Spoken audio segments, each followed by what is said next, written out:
How's it going, everybody? My name is Ginger Melon and welcome back to the Zombies Insight series. Just before we get into it, if you haven't checked out any of the Zombies Insight series I've done, go check them out. I'm sure they won't disappoint you. With that said, let's get into a hidden gem in the Zombies franchise, Numa.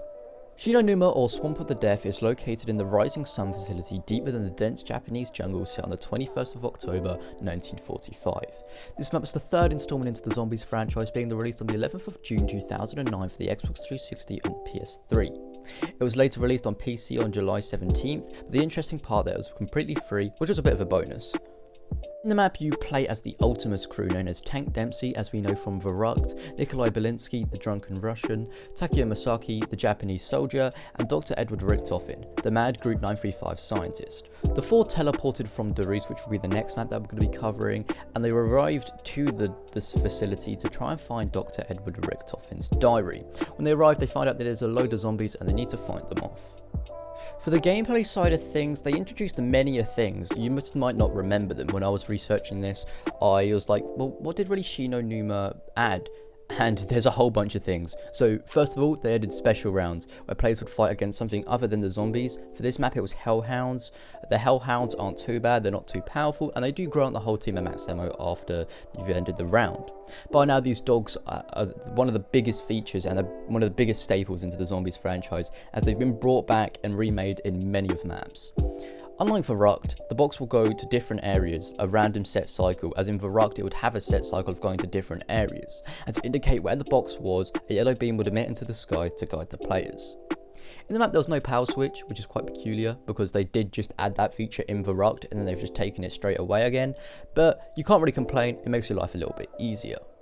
This map was the first map to have its own original layout. Now, there is some features and some parts of campaign missions, but it is mostly its own set of design, which gave the creators a lot more space to do things, because Verrucht and Nugdar and Toten were actually campaign or multiplayer maps, which was pretty cool, I guess. I don't really know.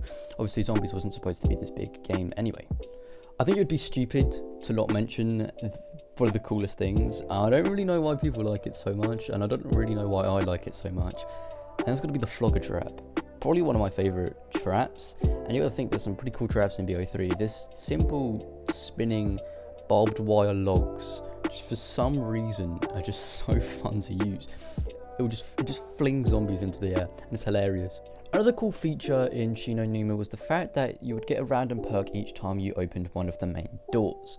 The perks would switch between Juggernog, Speed Cola, Quick Revive, and Double Tap, and I mean, was it really necessary?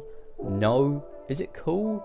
I guess so. I don't think it really works because there's not as many perks. I think if they brought it back into sort of BO3 map, if they ever did that, it would be a little bit more interesting because there's more buyable perks. But the idea is cool. It makes your game a little bit more challenging, I guess, depending whether you get Jug first or not.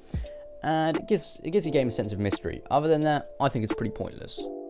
This map has been remade a couple of times, like pretty much every Zombies map, but in BO1 it was remade in DLC 4 along with the other 4 World at War maps. It was brought back in BO3 with Zombie Chronicles, and the Flogger made a bit of a return in Revelations, which made me, and I'm sure a lot of other players, remember about the good times of flinging zombies into the air. But for me, as this map got remastered and remade, it took the fun out of the map, especially with the BO3 Zombie Chronicles one, because you had the ability to buy Wonder Fizz, which takes the fun out of the random perk systems. I just don't know. I don't know what they were thinking. I mean, I guess they had to innovate somehow with the new maps, and the Wonder Fizz and the Gobblegum machines were the way. But for me, I like the bare bones zombies, and it's just not for me. Maybe you'll like it, I don't know. Don't get me wrong though, the BO3 engines do look really nice, and it makes the map absolutely looks amazing. Like 9 times out of 10 it looks better than any of the other ones. But just how it plays, it's just not fun, and it's super easy. Anyway, BO1, they didn't add much. They added the Mule Kick machine and BO1 weapons to the box, and the BO3 version, as I said, they added a whole bunch of things, including the Wonder Fizz, Gobblegum machines, the Ray Gun Mark II. Like, come on, it's just way too easy. And I don't think I can really talk about Numa without mentioning the look, the aesthetics of the whole map.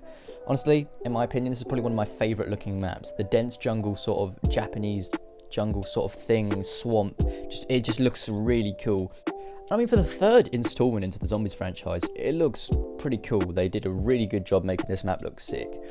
I mean, this map is sort of scary too, nothing like the Verrucht map, but if you stop for a second when you're playing in the World at War, the BO1 version, and just hear the ominous surroundings, it does get pretty creepy.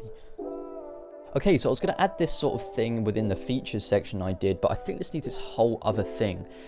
And as on the World at War version, you could get pretty much to an unlimited round, as the zombies capped at 25, and the Wonderwolf could end that round in a couple of shots. Now you're probably wondering, well, the Wonderwolf's just going to run out of ammo.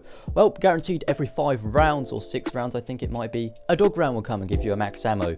It's pretty overpowered, and I think the world record basically used to only be able to get to around 225. So I went to the coding and changed that, and now the highest round is, I think, just over 9,000, which is just stupid.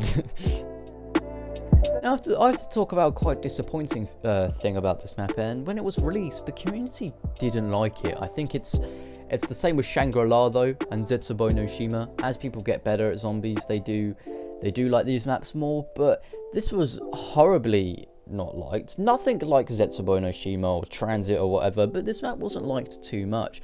For me, as soon as I played it, I didn't play it when it came out. I think the first time I ever played it was actually in BO1, but you know, when I played it first of all, I didn't even really like it, but now when I've got better at playing zombies, I've really liked the map. You know, people now look back on it and really see what the gem it is in the Zombies franchise. This is a little bit of a shorter video. There wasn't too much to say, and I speak pretty fast anyway. But if you did enjoy today's video, give a like and subscribe. Go check my other Insight videos if you haven't, and share this video and my channel with anyone you can, being your mum, your brother, your sister, your friend, even your creepy uncle. I'm sure he'll help you out. With that said, I'll see you guys in the next video. Bye.